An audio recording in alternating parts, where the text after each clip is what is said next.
Good evening, and thank you for joining us for your local coronavirus headquarters. I'm Tyler Jobe.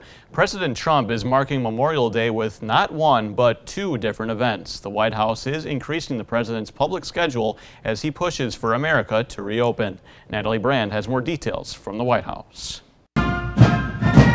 President Trump honored the military as well as those who have lost their lives as a result of the coronavirus during a Memorial Day ceremony in Baltimore. We mourn alongside every single family that has lost loved ones, including the families of our great veterans.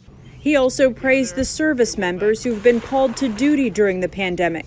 Tens of thousands of service members and National Guardsmen are on the front lines of our war against this terrible virus, caring for patients, delivering critical supplies, and working night and day to safeguard our citizens. Earlier in the day, dignitaries practiced social distancing as the president laid a wreath at the tomb of the unknown soldier.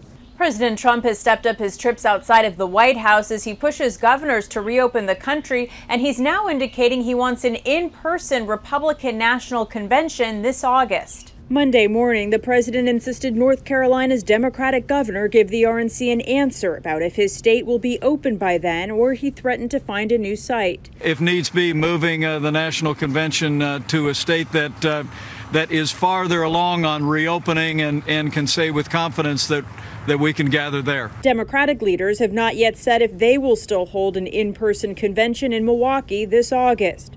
Joe Biden, the presumptive nominee, made his first public appearance since the lockdowns began when he visited a memorial in his home state of Delaware. Natalie Brand, CBS News, the White House.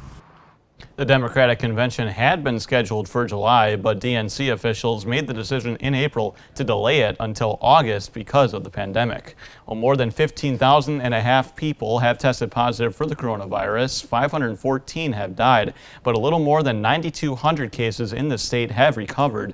That is 59% of all cases reported in the state. 3 new positive cases are being reported in La Crosse County and 2 new cases in Eau Claire County. 1 additional case is being reported in Trempealeau County. Evictions can resume tomorrow across Wisconsin. The day marks the end of the 60-day prohibition for eviction and mortgage foreclosure in the state. The emergency order was separate from the stay-at-home order, which was struck down by the state Supreme Court earlier this month. In Minnesota, more than 21,000 Minnesotans have tested positive for the coronavirus. 881 people have died from the virus, but more than 14,800 have recovered. 1 new positive case is being reported in Winona County. Some religious leaders in Minnesota believe it's too soon to resume services. Governor Tim Walz is allowing places of worship to reopen at 25% capacity on Wednesday. The 42 rabbis of the Minnesota Rabbinical Association were unanimous in saying they will not yet open the religious facilities since, quote, the peak of COVID-19 has yet to come, end quote. Meanwhile, the Archdiocese of St. Paul and Minneapolis has made plans to reopen its parishes. In Iowa, a little more than 17,500 people have tested positive for the coronavirus. 459 people have died, but 9,300 have recovered. 2 new positive cases are being reported in Wenatchee County. Thank you so much for joining us for this coronavirus update. We hope you can join us tonight at 10.